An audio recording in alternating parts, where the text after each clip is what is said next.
All in the game.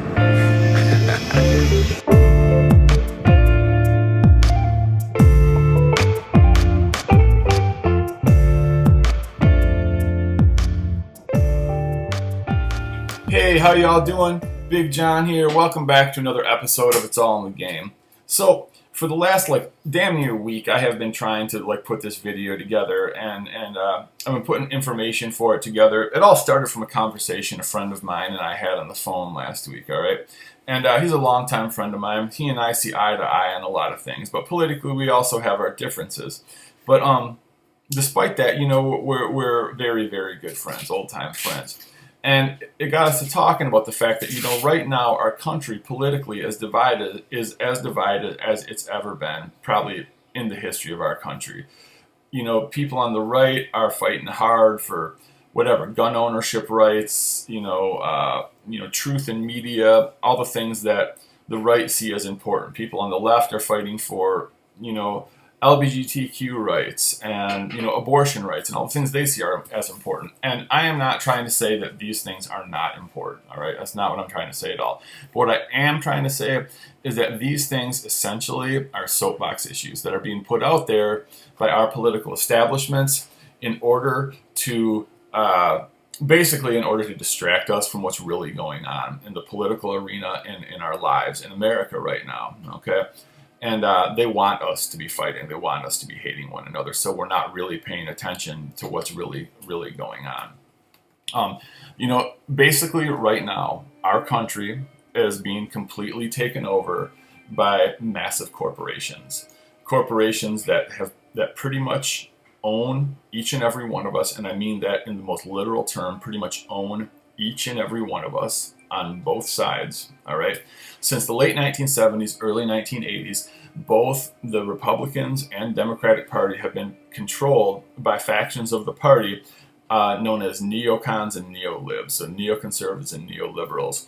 And the main focus of neocons and neolibs are the advancement of corporate interests and the deregulation of corporations, the laws around corporations, so that corporations can pretty much do whatever they want without any sort of blowback or without having to answer to the public at all right? And by transferring this power and this wealth to these corporations and taking it out of the hands of government, it's taking it out of the hands of the American people.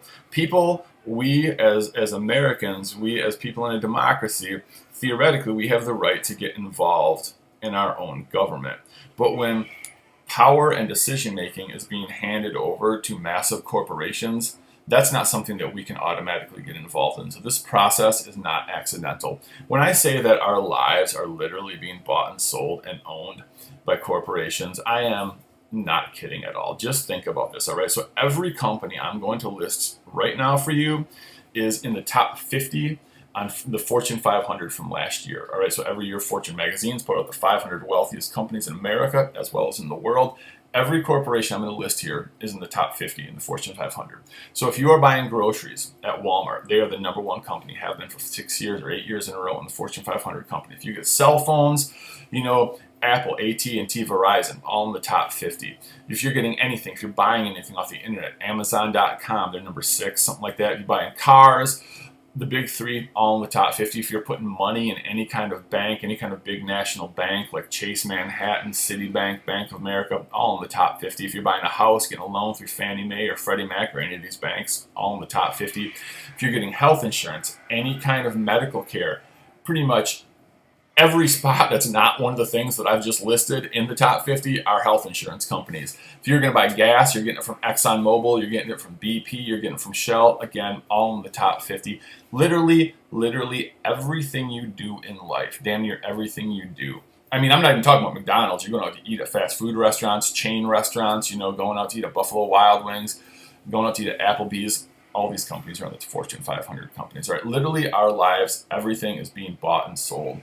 Everything in our lives is being, directed to so that we have to pretty much bow down and be owned by these corporations. And this is not an accident. Through our records, through our credit card records, through our banks, our spending records, through our records where we take our phone calls, or where we, take our phones. Pretty much everything we do on every single day of our lives is being collected in mass data collection. And maybe that doesn't matter to you today, but who knows down the line, as governments become more and more powerful, how that kind of information and how that data is going to make a difference. All right. So when I say that these companies, these corporations are literally taking over our lives, I'm not bullshitting. When I say they're literally taking over politics and taking over decision making, I'm not bullshitting. This is not just me. This is not just hyperbole. This is like absolute truth. Microsoft, for instance, several years ago, the U.S. government threatened to pursue antitrust laws against Microsoft. So antitrust laws are the laws that keep people, that keep businesses from creating monopolies, right? That's what antitrust laws are for. Monopolies are illegal, and Microsoft pretty much has a huge monopoly, a huge stake in the computing, the computer industry. So the government wanted to do something about it. Microsoft did in response? They said, fuck you. If you're going to pursue antitrust laws against us, we will move to China, because they're not going to. You think Microsoft moved to China? Fuck no. They just don't have any antitrust laws pursued against them. This is not unique. Raytheon, one of the biggest defense contractors in America. It's been in Massachusetts for many, many, many years, like 50, 60 years. They're the people who design our guided missile systems, design all kinds of our military stuff. Huge public subsidies. They get huge public subsidies from the state of Massachusetts. Several years ago, again, Raytheon, they said, look, if you don't double our public subsidies, we're going to move to Tennessee, because they've already agreed to do it. You think Raytheon moved? Fuck no, they didn't move. All of these companies are getting, public subsidies. They all get to do what they want, roll us over, and when they act recklessly, they still get bailed out. I just mentioned Fannie Mae and Freddie Mac. The 2000 housing crisis, this is just, part of our history now. 2008, our housing bubble burst. Tons and tons of people lost their homes. Their houses were foreclosed upon because they were given loans they never should have given at crazy interest rates that were drastically inflated, a few months after they moved in.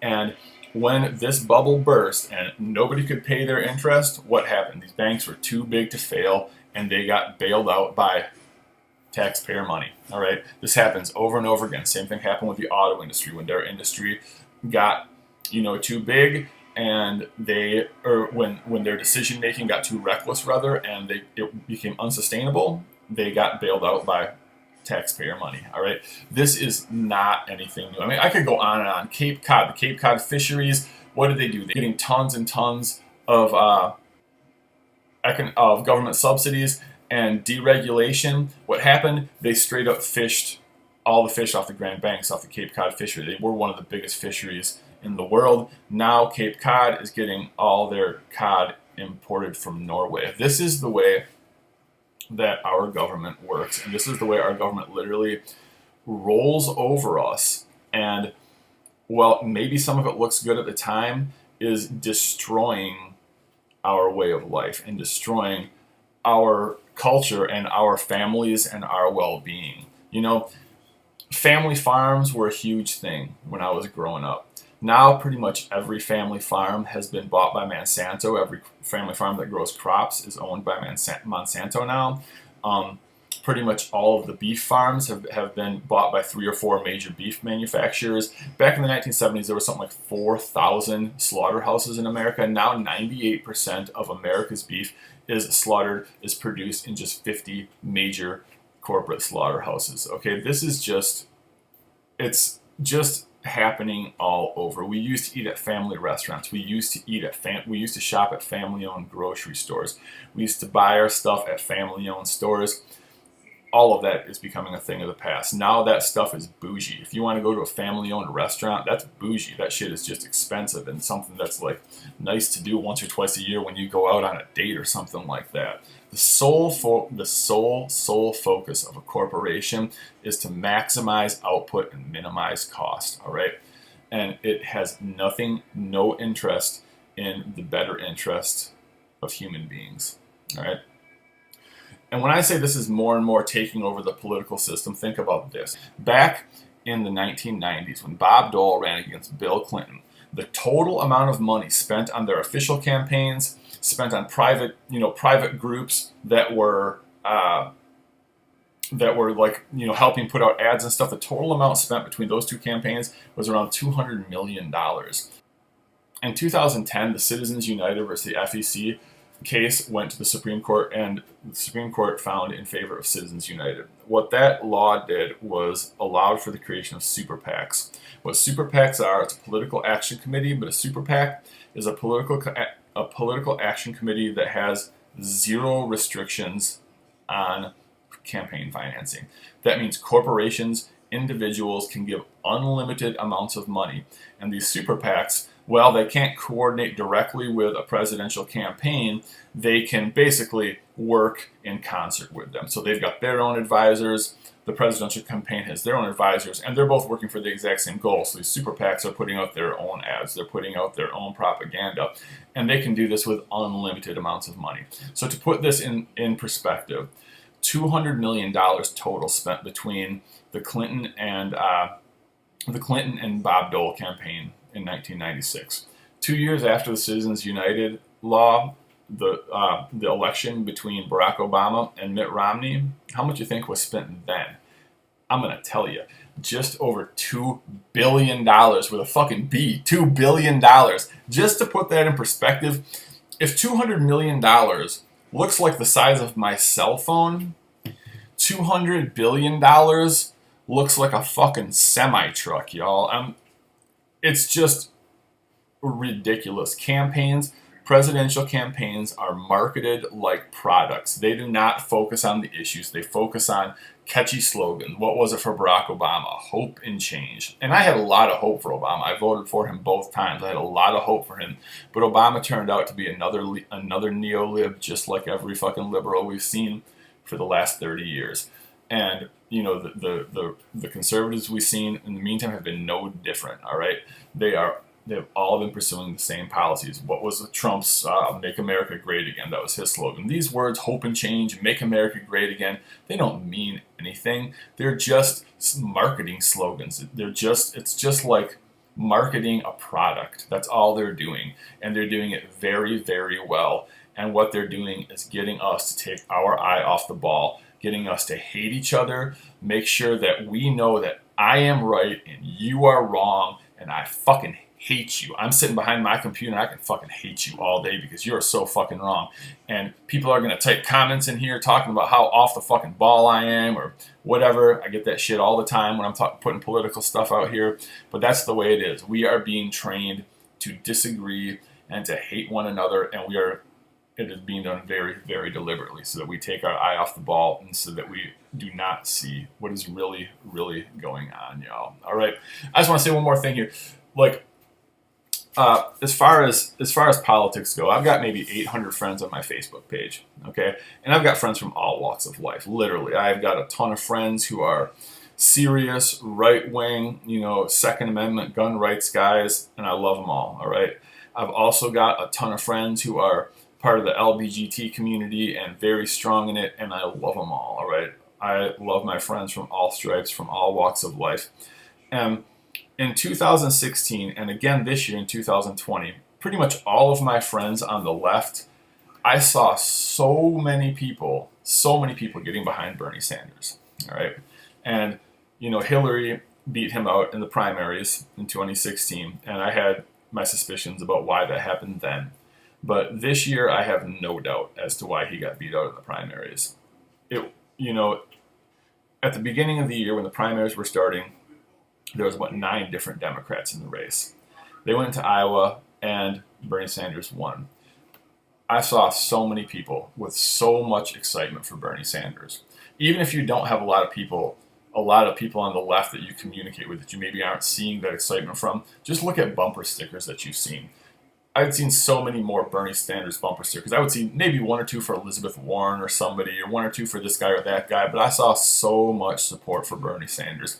And I saw literally 1% of support or 2% for any one of the other candidates. But when Bernie started getting that much support and that much love, The DNC, the Democratic National Committee, could not have that. It wasn't because they don't think that he's electable. It wasn't because they thought they need somebody that can beat Trump and he's not electable. People are too afraid of the socialist word. That was not why they got him out of the race. They got, literally, once they saw the kind of support he was getting, they got every other candidate to drop out on the same fucking day and put their support behind old-ass Joe Biden. Come on, you guys really think that guy is the strongest guy to go out there and beat somebody? Trump still has a lot of support. You think that guy is the strongest guy to do it? I don't. The reason they got Bernie Sanders out of there is because he terrified the neoliberal establishment. The thing that he wanted more than anything was to get corporate money out of Washington, and that is something that was not going to happen, and that is not going to happen, and that they could not take the chance that he could win that election. It wasn't about socialism. It wasn't about him not being electable. It was about making sure that corporate money stays in Washington and corporate power stays in America. All right. So in the meantime, we're going to keep fighting against each other. In my opinion, y'all, if you want to own guns, go buy guns as long as you're not hurting somebody. If men want to marry men, go marry each other. Y'all are consenting adults. I think most people know what's best for their own lives. As long as people aren't hurting one another, I say let people do what they want to do.